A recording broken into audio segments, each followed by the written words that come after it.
O Senhor Deus é rei, os povos tremem. Ele está sentado no seu trono que fica sobre os querubins. A terra estremece. O Senhor é poderoso em Jerusalém. Ele governa todos os povos. Que todos o louvem por causa da sua grandeza e porque ele merece profundo respeito. O Senhor Deus é santo. Ó poderoso Rei, tu amas a justiça. Tu a trouxeste ao povo de Israel, fazendo com que houvesse julgamentos justos e honestos. Louvem o Senhor nosso Deus e se ajoelhem diante do seu trono. O Senhor Deus é santo. Moisés e Arão foram sacerdotes de Deus e Samuel orava a ele. Eles clamavam a Deus, o Senhor, e ele respondia. Da coluna de nuvem ele falava aos israelitas. Eles obedeciam às leis e aos mandamentos que ele lhes tinha dado. Louvem o Senhor nosso Deus e o adorem no seu monte santo, pois o Senhor nosso Deus é santo.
Ó Senhor, nosso Deus, tu respondeste ao teu povo. Tu mostraste que és Deus que perdoa, mas também que castiga as pessoas pelos seus pecados. Confessemos a Deus os nossos pecados e busquemos sua misericórdia.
Ouçamos as boas novas. Esta afirmação é fiel e digna de toda aceitação. Cristo Jesus veio ao mundo para salvar os pecadores. Em Cristo somos perdoados. Amém.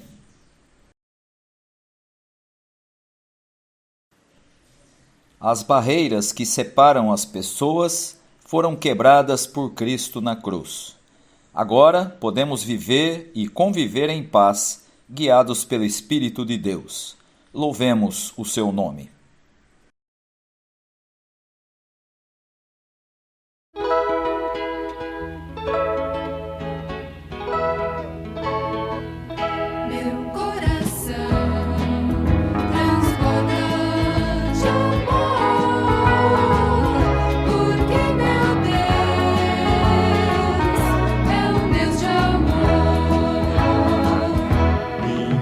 Está repleta de paz, porque Jesus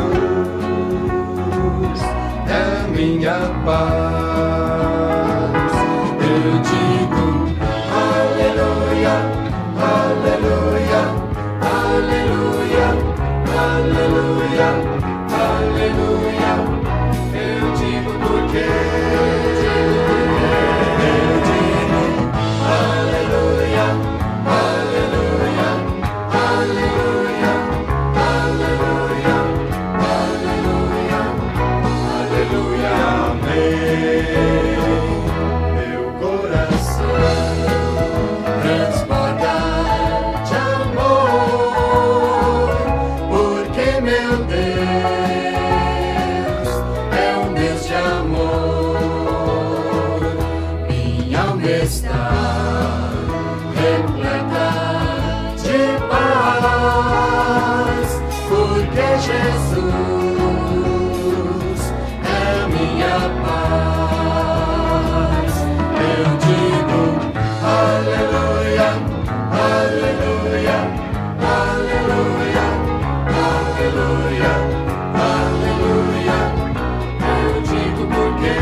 Oração por iluminação.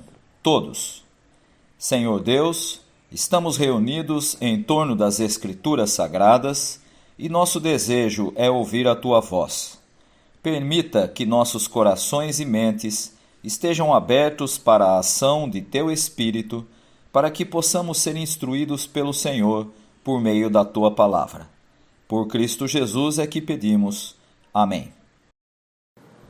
Leitura do Antigo Testamento. Êxodo 33, 12 a 23. Moisés disse a Deus, o Senhor: é verdade que me mandaste guiar este povo para aquela terra, porém não me disseste quem é que irá comigo. Disseste que me conheces bem e que estás contente comigo. Agora, se isso é assim mesmo, fala-me dos teus planos para que eu possa te servir e continuar a te agradar. Lembra que escolheste esta nação para ser tua. Deus disse: eu irei com você e lhe darei a vitória. Então Moisés respondeu: se não fores com o teu povo, não nos faças sair deste lugar. Como é que os outros povos poderão saber que estás contente com o teu povo e comigo, se não fores conosco? A tua presença é que mostrará que somos diferentes dos outros povos da terra. O Senhor Deus disse a Moisés: vou atender o seu pedido, porque conheço você bem e você conseguiu a minha aprovação. Aí Moisés suplicou: por favor, deixa que eu veja a tua glória. Deus respondeu: eu farei com que todo o meu brilho passe diante de você e direi qual é o meu nome sagrado. Eu sou o Senhor e terei compaixão de quem eu quiser e terei misericórdia de quem eu desejar. E disse ainda: Não vou deixar que você veja o meu rosto, pois ninguém pode ver o meu rosto e continuar vivo. Mas aqui há um lugar perto de mim, onde você poderá ficar em cima de uma rocha. Quando a minha glória passar, eu porei você numa rachadura da rocha e o cobrirei com a minha mão até que eu passe. Depois tirarei a mão e você me verá pelas costas, porém não verá o meu rosto.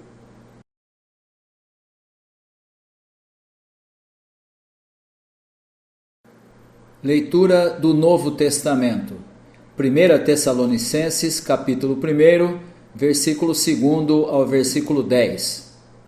Nas nossas orações, sempre damos graças a Deus por todos vocês, e nunca deixamos de pedir em favor de vocês. Pois lembramos na presença do nosso Deus e Pai, como vocês puseram em prática a sua fé, como o amor de vocês os fez trabalhar tanto, e como é firme a esperança que vocês têm no nosso Senhor Jesus Cristo. Irmãos, sabemos que Deus os ama e os escolheu para serem dele, pois temos anunciado o Evangelho a vocês não somente com palavras, mas também com poder, com o Espírito Santo e com a certeza de que esta mensagem é a verdade.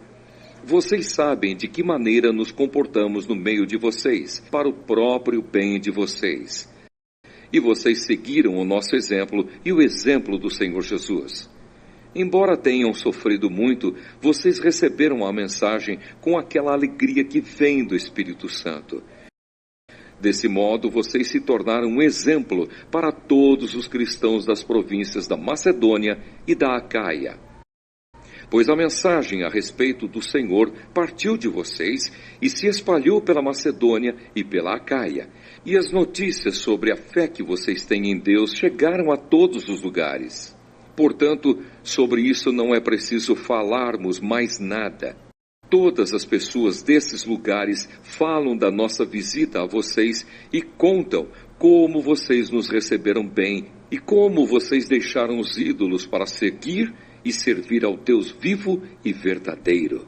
Elas contam também como vocês estão esperando que Jesus, o Filho de Deus, a quem Deus ressuscitou, volte do céu. Esse Jesus que nos salva do castigo divino que está para vir.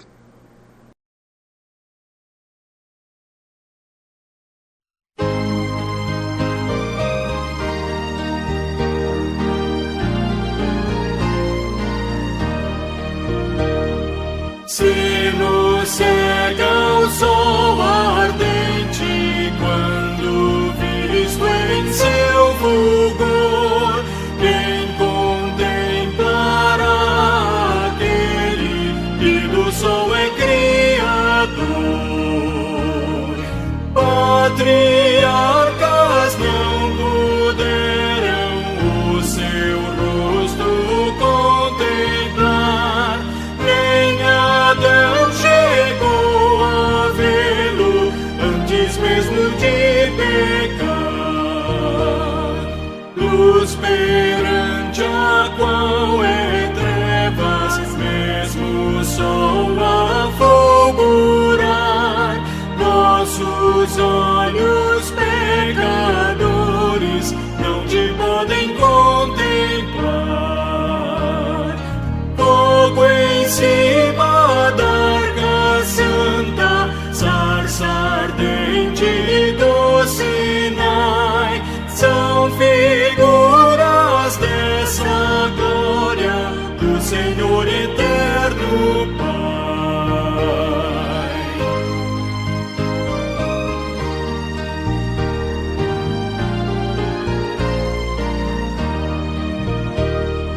Para termos nós com Ele franca e doce comunhão, Cristo Filho fez-se carne, fez-se nossa redenção, para que na glória eterna o vejamos já sem véu. Cristo padeceu a morte, o caminho abrindo ao céu.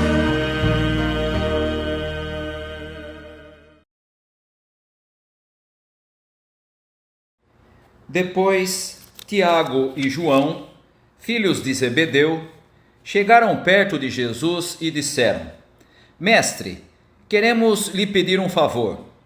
O que vocês querem que eu faça para vocês? Perguntou Jesus. Eles responderam: Quando o Senhor sentar-se no trono do seu reino glorioso, deixe que um de nós se sente à sua direita e o outro à sua esquerda. Jesus respondeu: Vocês não sabem o que estão pedindo. Por acaso vocês podem beber o cálice que eu vou beber e podem ser batizados como eu vou ser batizado? Eles disseram: Podemos. Então Jesus disse: De fato, vocês beberão o cálice que eu vou beber e receberão o batismo com que vou ser batizado. Mas eu não tenho o direito de escolher quem vai sentar à minha direita e à minha esquerda, pois foi Deus quem preparou esses lugares e ele os dará a quem quiser. Quando os outros 10 discípulos ouviram isso, começaram a ficar zangados com Tiago e João. Então Jesus chamou todos para perto de si e disse: Como vocês sabem, os governadores dos povos pagãos têm autoridade sobre eles e mandam neles. Mas entre vocês não pode ser assim. Pelo contrário, quem quiser ser importante, que sirva os outros, e quem quiser ser o primeiro, que seja o escravo de todos. Porque até o Filho do Homem não veio para ser servido, mas para servir e dar a sua vida para salvar muita gente. O texto da nossa reflexão de hoje vem imediatamente após a afirmação de Jesus, novamente falando a respeito da sua morte e da sua ressurreição, que está aí nos versículos 32 até o versículo 34. Logo após essa afirmação, nós encontramos 2 dos discípulos de Jesus pedindo algo como um favor a Jesus. Tiago e João chegam diante de Jesus e dizem o seguinte: Queremos pedir um favor, queremos nos sentar à direita e à esquerda do Senhor no seu reino glorioso. E logo de início nós percebemos que na cabeça daqueles 2 discípulos havia uma compreensão errada de que tipo de Messias era Jesus.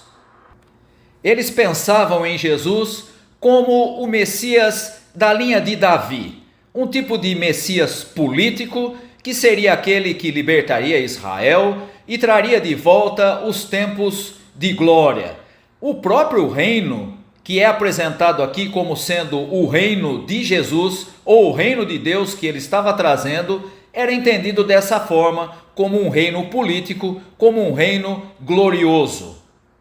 E portanto, quando esses 2 discípulos se aproximam de Jesus e fazem esse pedido, eles estão pensando nos lugares em que eles vão ocupar justamente nesse reino de modelo davídico, de modelo político, um reino em que Jesus seria o soberano e eles poderiam estar ao seu lado, ou seja, como aqueles que mandavam logo após a Jesus.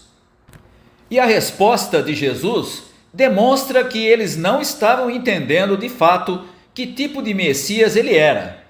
Jesus chega a afirmar: Vocês não sabem o que estão pedindo. Por acaso vocês podem beber o cálice que eu vou beber e podem ser batizados como eu vou ser batizado? É a afirmação de Jesus para aqueles 2 discípulos. E a resposta deles é interessante. Eles dizem: Podemos.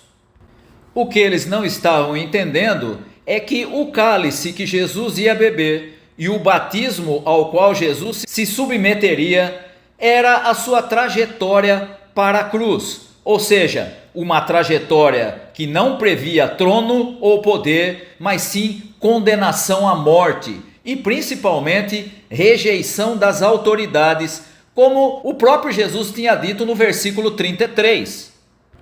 Lá ele diz o seguinte: Escutem, nós estamos indo para Jerusalém, onde o Filho do Homem será entregue aos chefes dos sacerdotes e aos mestres da lei.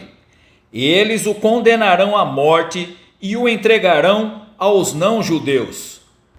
Ou seja, o caminho que estava proposto para Jesus, o cálice que ele beberia e o batismo a que ele se submeteria, seria essa trajetória de rejeição, de condenação à morte e principalmente sem trono e sem poder.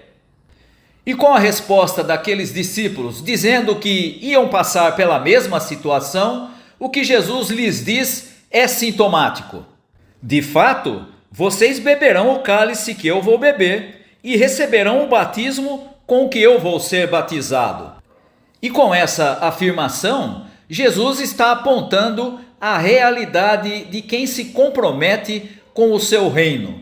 Não apenas ele estava sendo rejeitado e seria rejeitado em Jerusalém, mas todos aqueles que se comprometessem em seguir o seu exemplo seriam rejeitados e sofreriam, o que se confirma na perseguição aos apóstolos e depois também à igreja que estava nascendo. E portanto, com a pergunta de Jesus se eles podiam passar pela mesma situação do próprio Jesus, e a resposta deles de que poderiam, que estavam dispostos, mostra que ainda assim eles compreendiam as coisas de maneira diferente daquilo que Jesus estava dizendo. Mas o mais interessante é a reação dos outros 10 discípulos. O texto nos diz que eles ficaram indignados com a pergunta daqueles 2 discípulos. Por que eles não pediram o mesmo antes dos 2? Essa era a indignação que eles estavam tendo agora. Provavelmente estavam pensando, por que é que nós não pensamos nisso antes? Na verdade, eles queriam o mesmo, ou seja, uma posição de destaque, uma posição de honra e reinar ao lado daquele que seria o soberano no novo reino, num reino glorioso, um reino no modelo do Messias com a figura de Davi, o Messias político, o Messias que traria de novo a glória de Israel. E portanto, a indignação daqueles 10 não estava marcada pela recriminação de uma ideia que eles contrariavam. Na verdade, a única coisa é que eles estavam reclamando dos 2 porque eles fizeram isso antes deles. Ou seja, tiveram a ideia antes deles. E novamente nós vamos ver a reação de Jesus a essa situação que foi criada no confronto dos 10 que estavam contra os 2 e dos 2 que tinham feito um pedido que na verdade os 10 também queriam fazer. O que Jesus faz é chamar a todos os seus discípulos para perto de si mesmo e ele então começa a lhes dizer. Encontramos isso aí no versículo 42. Como vocês sabem, os governadores dos povos pagãos têm autoridade sobre eles e mandam neles. Ou seja, Jesus estava afirmando com todas as letras que quem é visto como autoridade costuma impor a sua vontade. É assim que funcionava no reino dos homens. Era essa a realidade do mundo que cercava os discípulos e o próprio Jesus. E é exatamente aí que Jesus vai introduzir uma novidade, a novidade da compreensão dentro do reino de Deus. Se na sociedade quem é visto como autoridade costuma impor a sua vontade, no reino de Deus não é dessa maneira. E a expressão usada por Jesus é bastante clara. Não pode ser assim entre vocês. E não pode ser assim entre vocês, porque a comunidade do verdadeiro Messias se rege por princípios opostos aos princípios do mundo. E com isso, o que Jesus está demonstrando é que no reino de Deus não há a expectativa daquele Messias do tipo davídico, do tipo político que estava na cabeça dos seus discípulos. Ele era um Messias diferente. Ele não veio para tomar o poder. Ele não veio para derrubar nenhum império. Ele não veio para lutar contra o Império Romano. Ele não veio sequer para destruir a religiosidade dos judeus. Jesus vem para anunciar o reino de Deus, um reino que não é deste mundo, que não tem o padrão do Messias davídico, que não tem o padrão da libertação política que eles tanto esperavam. Quem nos dá uma boa pista do tipo de Messias que Jesus é o escritor de Hebreus, que faz referência daquele que seria o sumo sacerdote, que salvaria as pessoas, que faria o sacrifício e ele mesmo seria o sacrifício, mas em vez de ser de qualquer outro tipo de ordem, ele seria alguém da ordem de Melquisedeque, ou seja, não é a linhagem do Messias davídico, mas a linhagem de Melquisedeque. E portanto, uma outra ideia, uma outra compreensão absolutamente diferente daquela que estava na expectativa dos seus discípulos, inclusive daqueles dois que queriam um lugar de destaque ao lado de Jesus nesse tipo de reino glorioso, um reino político. Mas o que significaria então ser o Messias da ordem de Melquisedeque e não da ordem do Messias davídico, do Messias político? O próprio Jesus vai deixar isso muito claro na resposta que ele dá aos seus discípulos. Ele deixa claro que na comunidade do Messias, que ele é Messias da ordem de Melquisedeque, a ambição precisa ser substituída pelo espírito de serviço. Ou seja, é uma inversão completa de valores, em que é importante aquele que serve ao outro. E veja, não é servir ao outro para que possa ocupar uma posição de destaque no reino. Pelo contrário, não é esse o objetivo de servir. O objetivo de servir é justamente fazer parte desse reinado que é diferente da expectativa do Messias davídico. Não é um reino político, é um reino em que a solidariedade, em que a partilha, em que o convívio, em que o acolhimento é mais fundamental e mais importante do que a posição que a pessoa possa ocupar, do que o poder que a pessoa possa adquirir. E falar a respeito dos serviçais, daqueles que se colocam à disposição para servir o outro, era algo absolutamente novidade e revolucionário na época de Jesus. Principalmente se nós olharmos para a palavra que Jesus usa na descrição desses seus seguidores. Veja o que ele diz no versículo 43. Mas entre vocês não pode ser assim. Pelo contrário, quem quiser ser importante, que sirva os outros. E quem quiser ser o primeiro, que seja o escravo de todos. A expressão usada por Jesus aqui é a palavra doulos, que é traduzida na maior parte dos textos bíblicos como servo, mas na realidade o seu significado real é a de um escravo, ou seja, de alguém sem direitos e que tem no serviço a sua dignidade.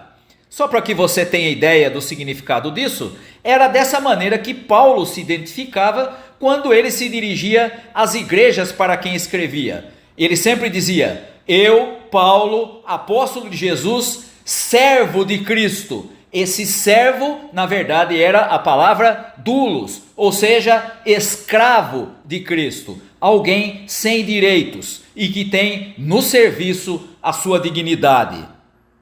Na época de Jesus, ser um serviçal, ser um escravo, ser alguém que não tinha autonomia, nem mesmo em relação à própria vida, era algo absolutamente comum.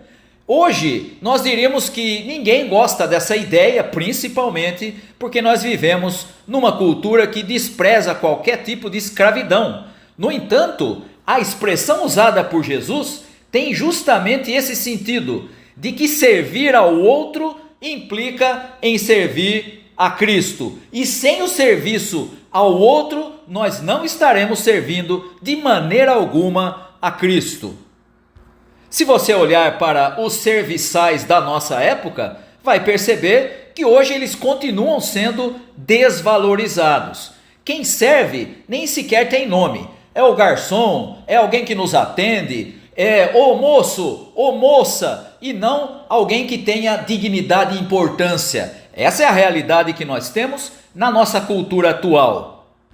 E quando Jesus afirma que quem quiser ser o primeiro, quem quiser ser o maior, que deve ser o escravo de todos, que deve entender que o serviço ao outro é algo que implica necessariamente no serviço a Cristo e que uma coisa não pode ser separada da outra, começamos então a entender como o pedido daqueles dois discípulos é absurdo, como é ridículo, porque estavam com a mentalidade errada em relação a como deveria ser o serviço ao Messias. Eles não queriam servir, eles queriam ocupar posições de destaque. E Jesus inverte a realidade, deixando claro que nem ele era o responsável por determinar quem estaria à sua direita e quem estaria à sua esquerda. Mas com uma coisa eles deviam contar, que eles deviam ser servos, escravos de todos.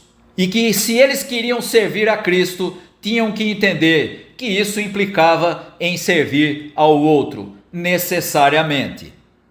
E quando nós olhamos para esse tipo de situação e das afirmações de Jesus, isso pode nos causar uma certa repulsa, uma certa rejeição por conta da nossa compreensão dessa ideia do que significa ser escravo do outro. Mas não podemos perder de vista jamais o último versículo do nosso texto de hoje, que é o versículo 45, e que diz o seguinte: porque até o Filho do Homem não veio para ser servido, mas para servir e dar a sua vida para salvar muita gente. Ou seja, Jesus é o exemplo supremo de serviço ao outro, pois ele não veio para ser servido. Desejo de muitos na época dele e mais, desejo de muitos também na nossa época, mas ele veio sim para servir e dar a sua vida em resgate por muitos. Essa afirmação de Jesus é fundamental para compreendermos todo esse trecho que nós estamos meditando no dia de hoje. Jesus é o exemplo supremo de serviço ao outro. E se nós queremos ser seus seguidores, nós não podemos abrir mão do serviço a ele, que implica no serviço ao outro. Se quisermos ocupar posições de destaque, estamos reprisando a mesma ideia daqueles dois discípulos, criticada pelos outros 10, que também queriam a mesma coisa. Nós precisamos perceber que no reino de Deus, na maneira como Jesus ensinou o reino, há uma inversão de valores. Nesse reino, nós estamos servindo a um Messias diferente. Não é o Messias político, não é o Messias davídico, mas é o Messias da ordem de Melquisedeque. O Messias que traz uma mensagem em que aqueles que querem servi-lo estarão servindo ao outro. Nós não podemos falsear essa mensagem sob pena de estarmos também rejeitando o reino de Deus, rejeitando a proclamação do Evangelho feita por Jesus Cristo. E para finalizar a nossa reflexão de hoje, quero deixar para os irmãos e para as irmãs algumas perguntas. Como é que você tem servido a Cristo? Como isso tem se dado na prática? Como isso tem se transformado em serviço ao outro? O seu serviço a Cristo tem se manifestado no serviço ao próximo? Jesus tem sido o exemplo supremo do seu serviço? Se nós não estamos servindo a Cristo, nós não servimos ao próximo. E se nós queremos a mesma coisa que aqueles discípulos todos, tanto os 2 que pediram, quanto os 10 que criticaram, então nós não entendemos quem realmente é Jesus, que tipo de Messias ele é, e estamos servindo a nós mesmos, aos nossos próprios interesses. O próprio Jesus deixou claro: se alguém quer vir após mim, deve abrir mão dos seus próprios interesses, vir e me seguir. E seguir a Cristo necessariamente significa servi-lo, servindo ao próximo. Que Deus abençoe a todos os irmãos e irmãs. Amém. Afirmação de fé. Todos. Nós acreditamos em Deus, o Criador de oásis e nascentes de água no meio dos desertos, que fornece lugares de descanso para todas as criaturas de Deus e em cujas mãos estamos protegidos de todo o mal. Cremos em Jesus Cristo, fonte de vida, água viva, que satisfaz a sede daqueles que têm sede de paz, que dá força ao cansado e ao propósito daqueles que perderam o caminho na vida. Nós acreditamos no Espírito Santo, a fonte de consolação, companheiro no caminho, que dá força quando estamos prestes a desmaiar e nos inspira a continuar caminhando. Ao considerar o que Deus Pai, Filho e Espírito Santo fizeram ao longo de nossas vidas, nos comprometemos, como pessoas a quem a graça de Deus mudou, a acompanhar outros que estão em momentos de deserto em suas vidas, em situações de dor e momentos de tristeza. Amém.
Recebei a bênção. Que Deus te abençoe e te guarde. Que Deus sobre ti levante o seu rosto e te dê a paz.